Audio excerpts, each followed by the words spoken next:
SkillStruct presents. Hey everyone, welcome to this SkillStruct series, the tech series where we'll be tackling tech leadership.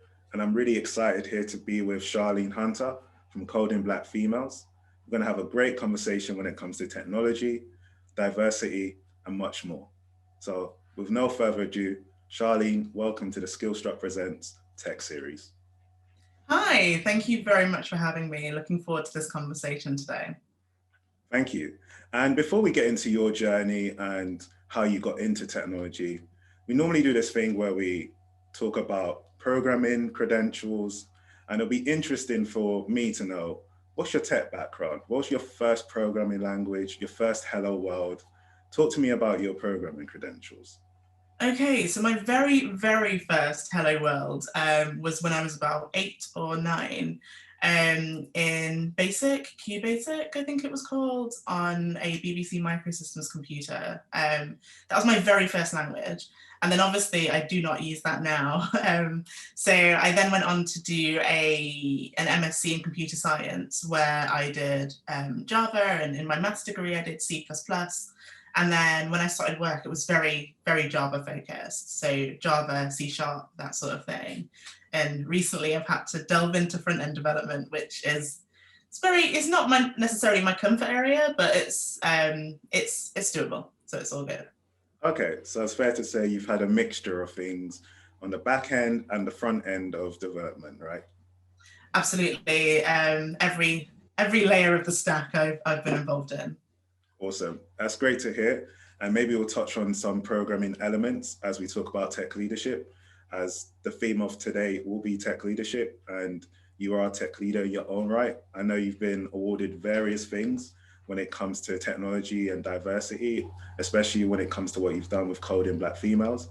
And we are going to touch on that and talk about people who are looking to elevate themselves in technology as well, to get to a position where they can be recognized, rightly so, for the things they've done in this space. But I actually want to take a pause and talk about your journey, because I understand you weren't at the beginning into technology, or you didn't start off doing computer science or anything like that. So maybe talk about your journey a little bit and how you became a tech leader. Yeah, so I started, like I said, I started coding when I was about 8 years old. That's when I really got an interest for it, but I don't really think I knew it was development. I didn't know it was coding.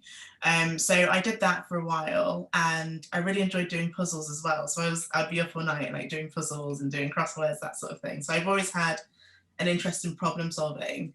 I actually went to university to do a maths degree. That's after doing further maths and physics at A-level, and it was really the only direction I could go. And physics did seem a bit too difficult for me, but maths seemed completely doable. So I went on to do a maths degree, which was great. But then towards the end of that, I was trying to figure out what direction I could actually go in. And what I really struggled with was, I went to university, I was having a great time, I wasn't getting the grades at the end of my second year. So I had to kind of make a decision about which direction to go. Do I make sure, so I made sure I get a 2-1 at least with my degree, and then do I take a year out and just get some experience, or do I continue in education? I decided to stay in education and do an MSc in computer science. That was I kind of had figured out what I wanted to do by that point. To be honest, like when I was coming up towards the end of my maths degree, I really wanted to go into accounting because it seemed like a really stable career to go into as a profession. It made sense. But then because I had to make a decision and choose my next path, I had over the summer before starting that course, I did some accounting work and I did some coding, and I really enjoyed the coding. I built a website for someone, and I had to gather the requirements, build it, take their feedback, and iteratively make it better. And I think that's I really enjoyed that process. That was loads of fun. The accounting that I was having to do on the side as well, I was doing bookkeeping, I was making sure that everything balanced and reconciling statements, stuff like that, which is not fun for me. I didn't get that much satisfaction. So I went down the computer science route. And then once I did that, it was really easy because I had my 2-1 in maths by then, and I was predicted a distinction, which was great. So when I was applying, I was saying I'm predicted a distinction and I've got a 2-1.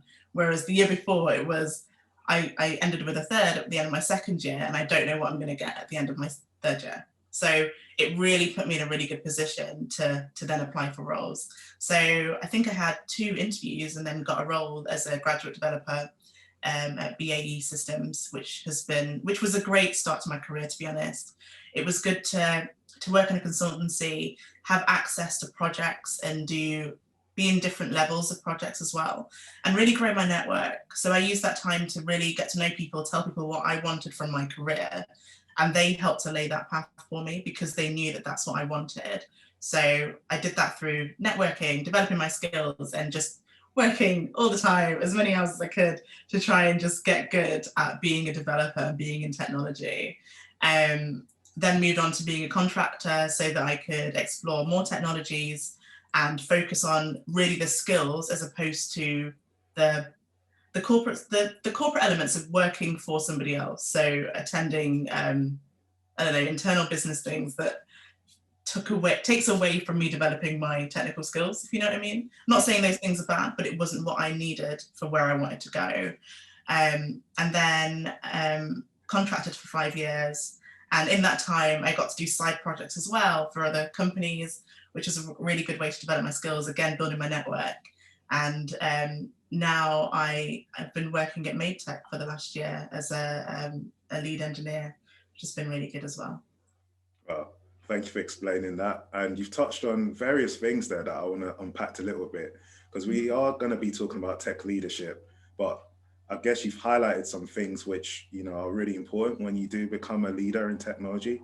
So you touched on experience and the various things that you're able to do during your time as a developer, as a consultant, as a contractor, and the importance of experience there.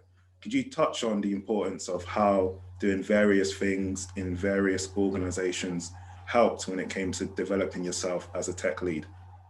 Absolutely. So the key thing that I wanted was to be the best at everything I did. So, and the best way to do that for me was to understand every person who interacts with the computer system. I wanted to know how they thought. Mm-hmm. So I wanted to work with the people gathering requirements to know how they think when building systems. I wanted to work with the testers so that I understood what they thought. And all of this then means that when I'm building an application, when I'm telling people how to build an application, I can say, well, when you're doing this, consider this team is going to think of it in that way, and that team's going to think of it in that way, so that really helped.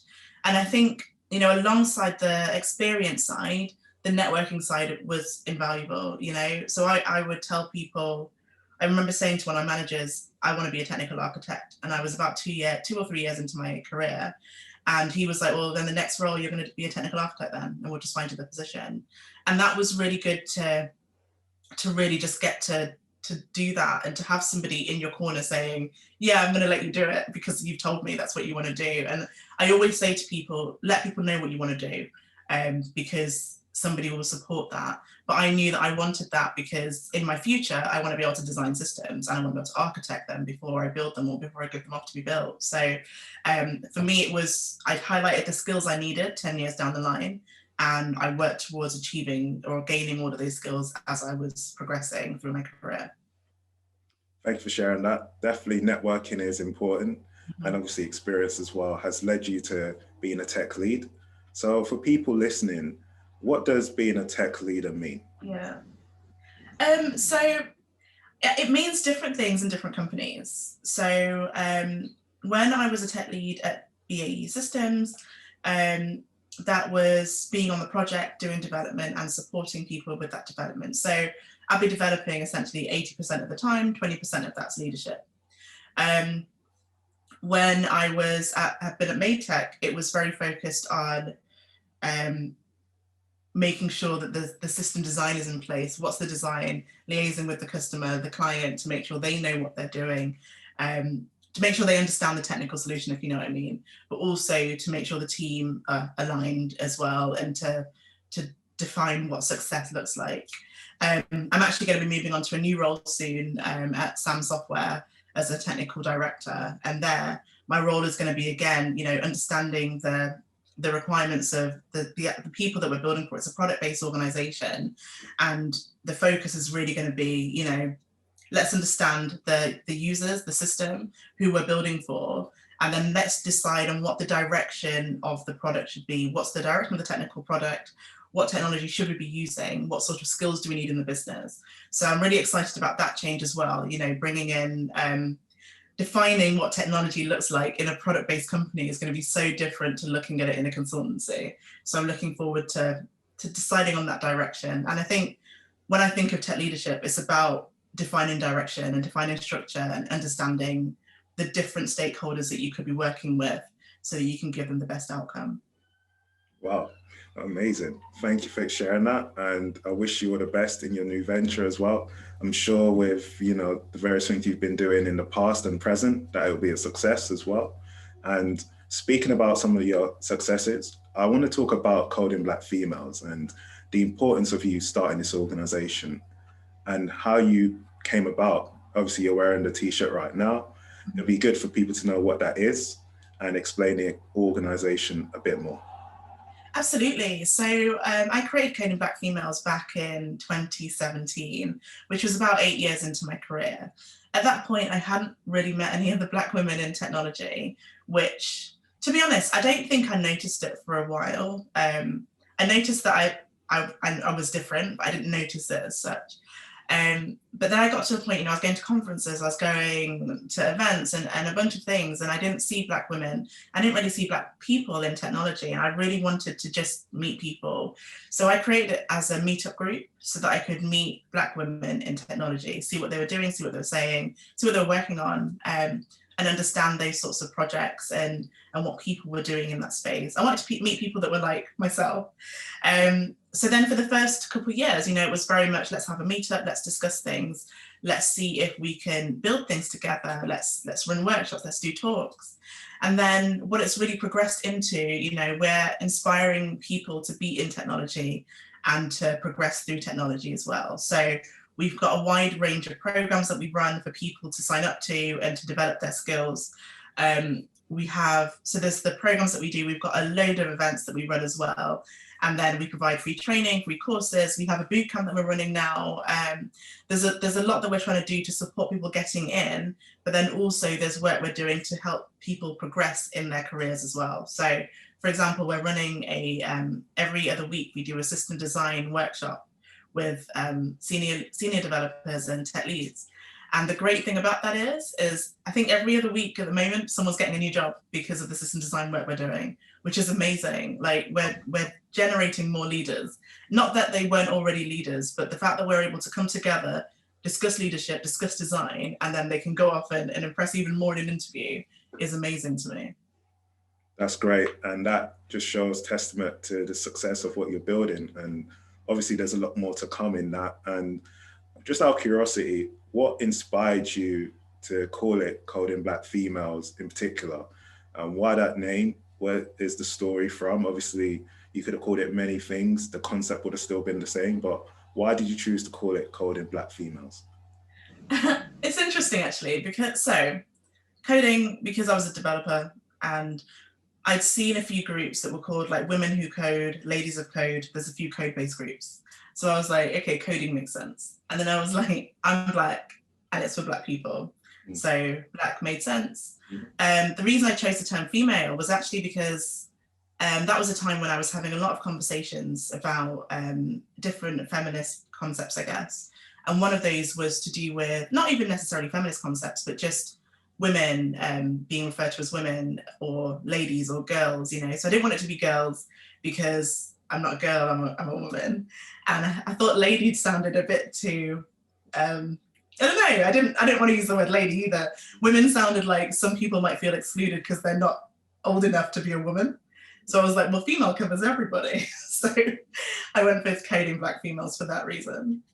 Awesome. And it's to the point as well, you know. you know what it is, and you know the concept really does make sense. And I think the great thing about what you're building is it's very easy for people to understand what you're building and why you're building it. And you know, you're building this great organization and you're also doing other things as well. I just want to ask you, how do you manage your time? Because I know there are people working in full-time occupations and they have side hustles, for example. They're trying to build up a product, but at the same time doing a full-time job. How do you manage your time and do all of these things? I don't think I manage my time. So I don't really have spare time. I'm trying to capture a bit of time in the mornings at the moment so that I can exercise, and I'm trying to exercise at lunchtimes. But I don't really have spare time until I'm exhausted that I need to have a break. So I might have a weekend off or a day off at the weekend. That's not sustainable, absolutely, completely unsustainable. So that's one of the reasons that I've actually left my role at Made Tech, and I'm leaving soon anyway, and I'll be going on to be technical director at Sam Software. And, you know, I won't have to dedicate as much time to that, so I can decide the direction, hand that over to the team, and then focus on coding Black females. So I'm really trying to do a bit of restructure so that I've got maybe like three or 4 days coding Black females, and then 1 or 2 days focus on Sam Software with a balance, so I can really have control over that balance as well, to see what I want to do, what I'm able to do, so that I can actually have the weekend off sometimes. Fair enough, that's awesome. And I guess, to be fair, I know you said you don't manage your time well. It's amazing then the amount of things you are able to do whilst you are working in your full-time occupation and building Coding Black Females.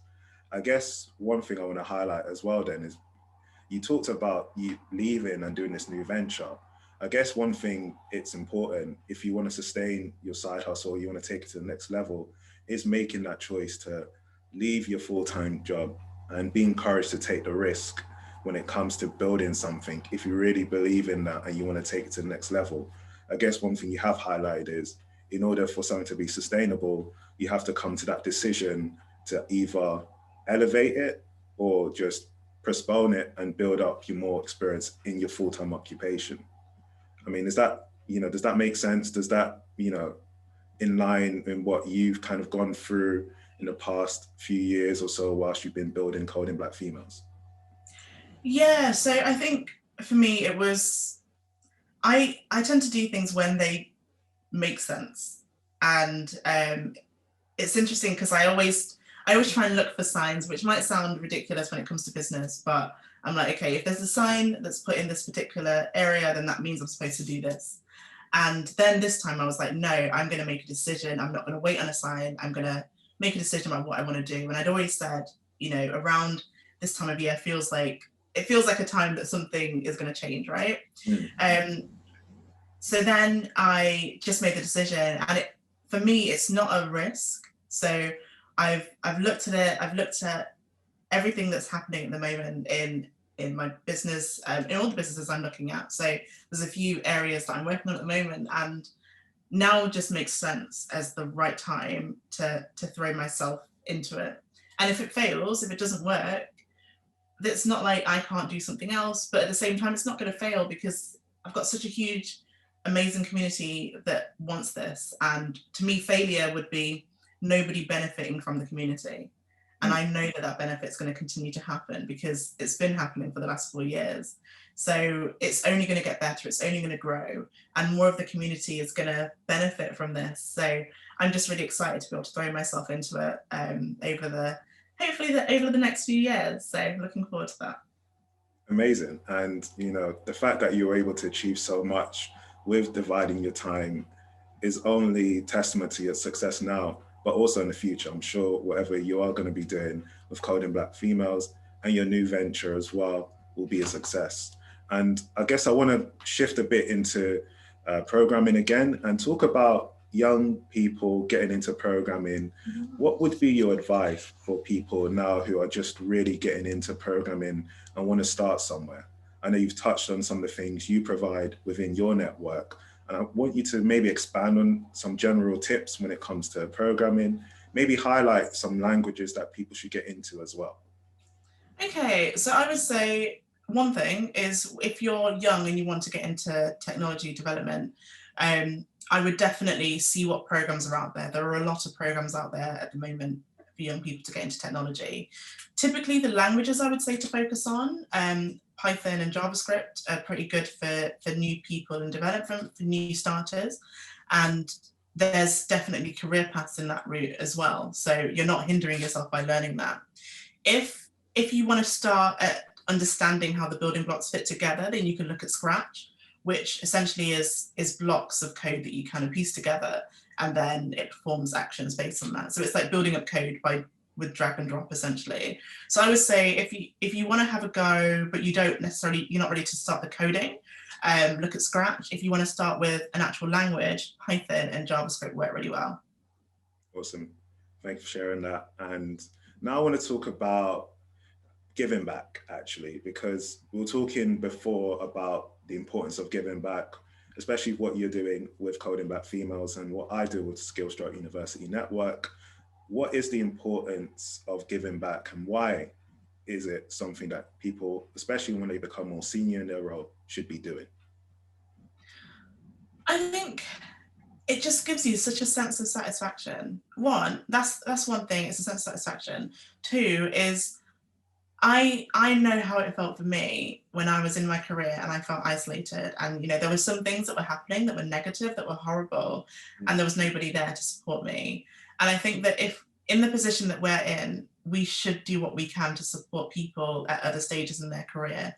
And that could be peer support for people at the same level. It could be support for people who are earlier on in their careers as well. So I think that it's important for the people that are entering it now, because it's just so important to be there as that support system for people who might not have it.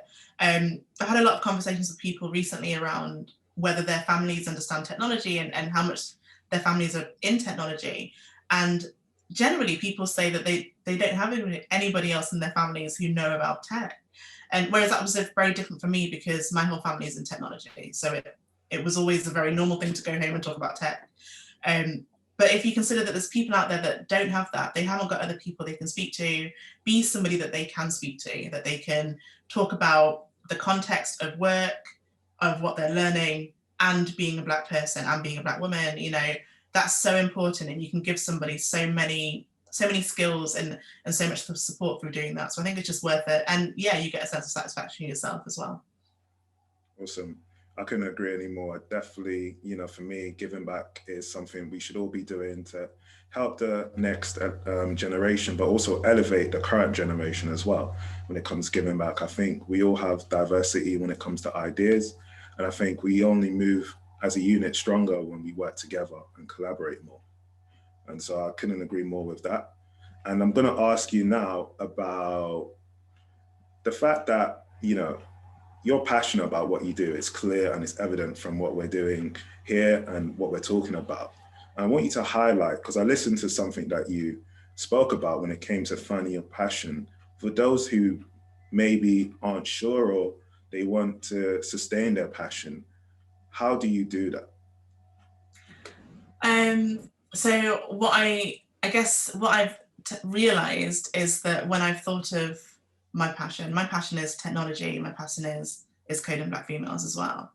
And it turned out that it was already inside myself, that it was already part of me. So when I think of Coding Black Females, it's like I can say that I am a Coding Black female. Other people can say they are Coding Black females. And that's when you ask me like what the name is about, it's, it's also who I am, it's what I am. So I think that look inside yourself, see what excites you, see what keeps you up at night, what do you worry about, what excites you, what makes you think I really want to push on with that. That could be a way to find it. Technology is something that's also a passion, and I tried to not do it, even though I enjoyed it from the age of 8. I thought it was something I shouldn't do because I should go down a different path, when really there was an entire career laid out right there that I didn't even know about. So I think that look to see what you actually do enjoy and follow that dream, I guess. Something that my dad says quite a lot to me and to other people, when people, if you're passionate about something, so I know people who love to sing, for example, and he's like, if you can't be a singer, work on the reception desk of a singing company, be around people that give you that excitement, because then when you're welcoming people, you're welcoming them into to this environment that you're passionate about, and you'll do it with a smile on your face. And I think that's it. It's like, if you're going to build something, if you're going to do something that's part of your passion, look and see what you actually love, and try and give that to other people, and try and grow it for yourself as well. Awesome. It's really great to hear. I guess what I also want to talk about as well is you being a Black female in technology and having the experience you do have. I guess this is one for organizations, really. If you can help people who are, females who are coding in technology right now, and organizations are listening to you, how can organizations do things a lot better when it comes to making sure they feel inclusive when it comes to being Black in technology, a Black woman in technology specifically? I would say some of that is around making sure that you enable a sense of belonging in your workplace, right? So if you can do that, so what I've seen done really well is there's some companies that do have employee resource groups, so ERGs, which are groups that people can be part of, which might be, it could be an LGBT group, it could be a African and Caribbean group, so just groups that people can be a part of and be themselves within. I think the key thing is a lot of people speak about bringing yourself to work. And I think that's what people need to be able to do to feel as though they belong somewhere. If your company is really small and you're not able to do that, see if you can partner with companies that have those communities already that people can be a part of. So, for example, we work with some smaller companies, and they might have one or two Black people who work there, but they've got a whole community here of Black people that they're a part of. So then those people who work there, they feel a sense of belonging because they know that they're working and interacting with companies like ours. And I think that's the key thing. It's knowing how to create that sense of belonging for people, and listening to people when they say X, Y, or Z happened. Listen to it, don't dismiss it, hear what people have said and take action on things whenever you need to as well. Awesome. Thank you for sharing that insight, and I hope companies are listening to this, and also will explain how people can reach out to your organization as well if they want to collaborate and partner in the end of this series or this episode. I want to talk about now, because I think by the time this comes out, it will either have been International Women's Day or would have just had it. So I want you to talk about the importance of that, and maybe if there's anything you want to promote and, highlight in terms of your plans for this day. Yeah, so International Women's Day, we're really looking forward to it because it's celebrating women, and we'll be relaunching our Visible in Tech campaign, which is a campaign to show that Black women are visible in tech and that we can all see them. So I think the key thing is that it's great to focus on women and the great things that women are achieving. From our perspective, it's going to be, that focus on Black women and what we're achieving as Black women in technology, which is fantastic.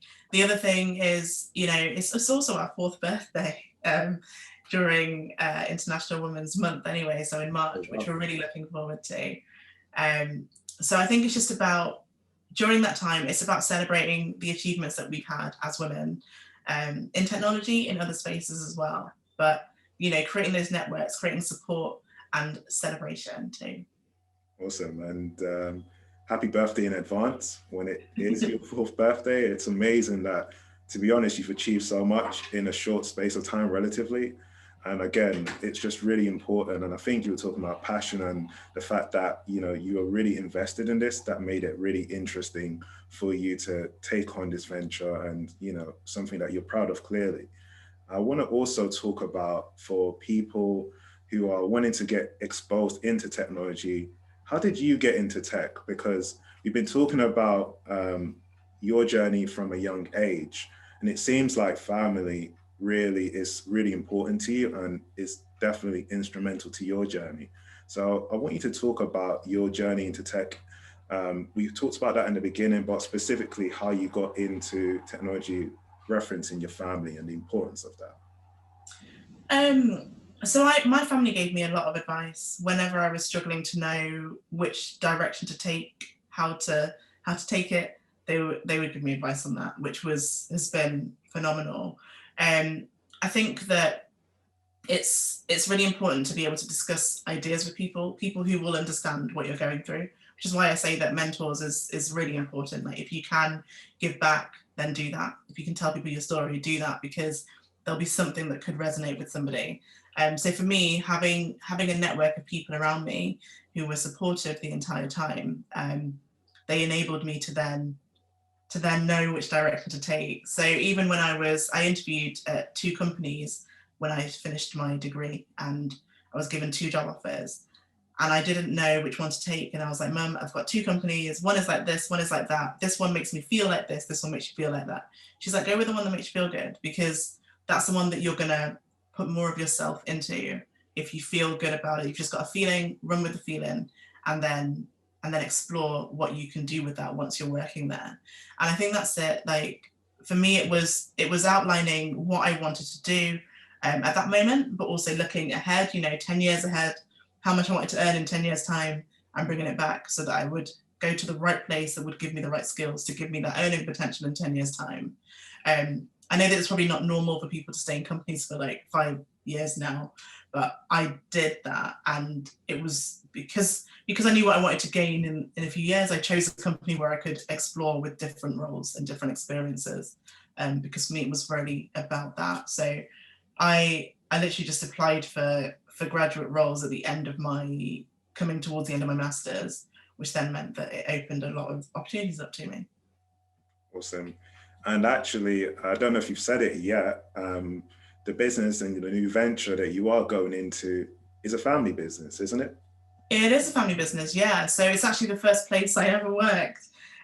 So my dad's company, where, I got to go there and build computers. That's where I wrote my first code on a production level system. It's the place I made my mobile application for that company. And, I've done so many things there, and being part of a software company from the age of 10 onwards means that, the only natural place for me to do is to go back to that, is to regroup, come back in.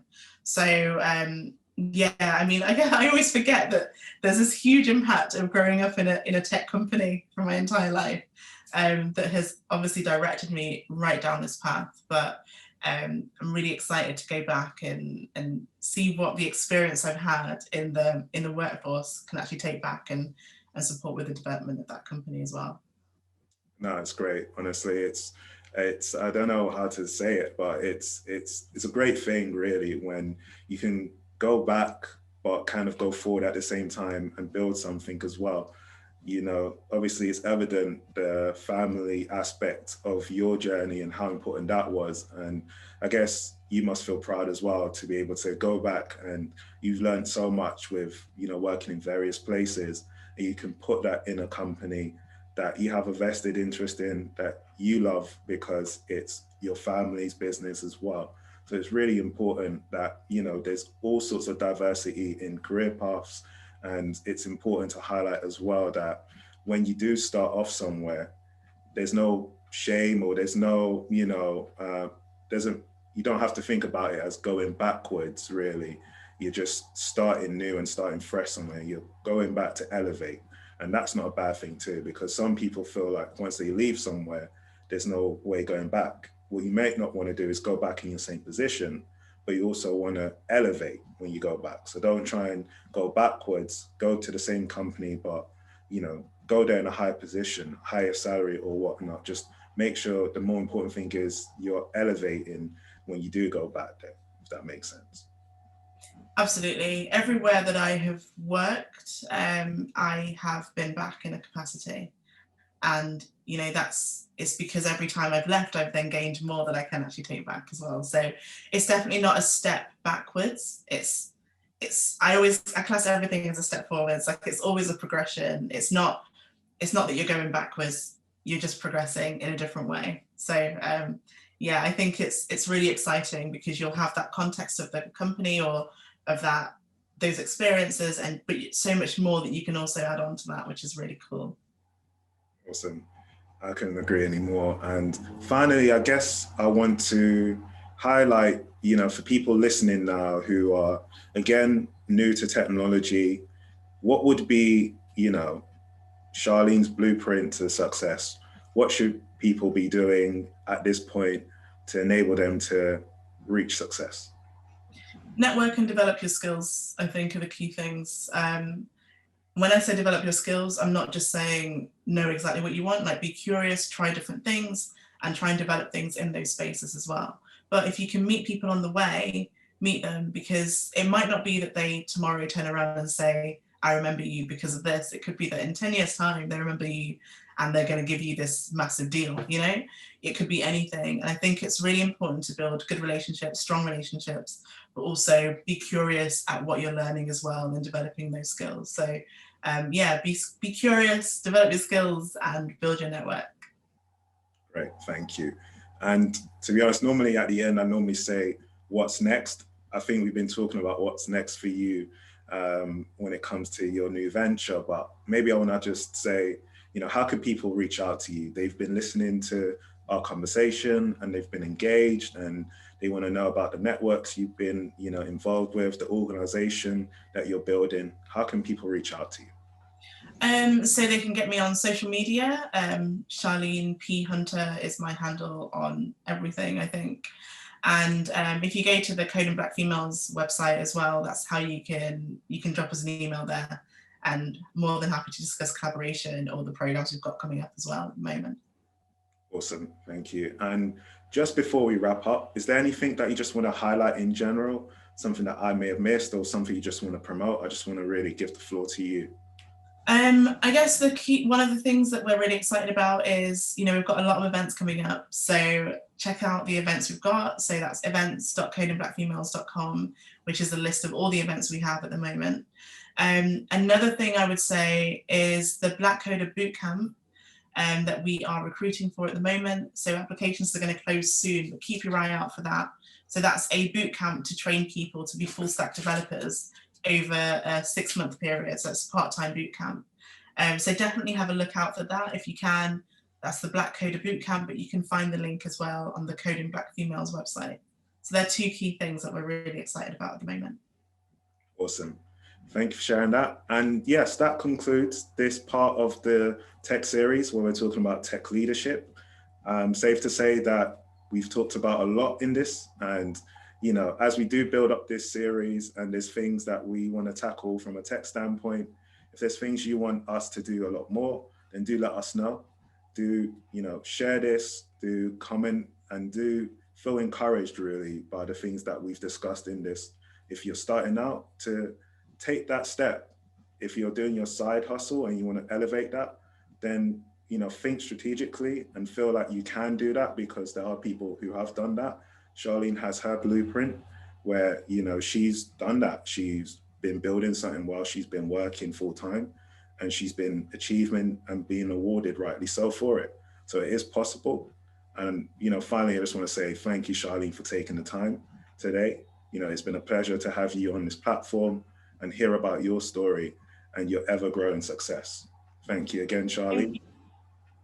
Thank you very much. It's been great to be part of it today. Thank you. Thank you. And people, don't forget to like, share, and subscribe, and stay tuned as we talk to someone else when it comes to this SkillStruct Present Tech Series. Thanks again, and we'll speak soon. Peace. This is a SkillStruct presentation. If you like what you hear and see, don't forget to like, share, and subscribe.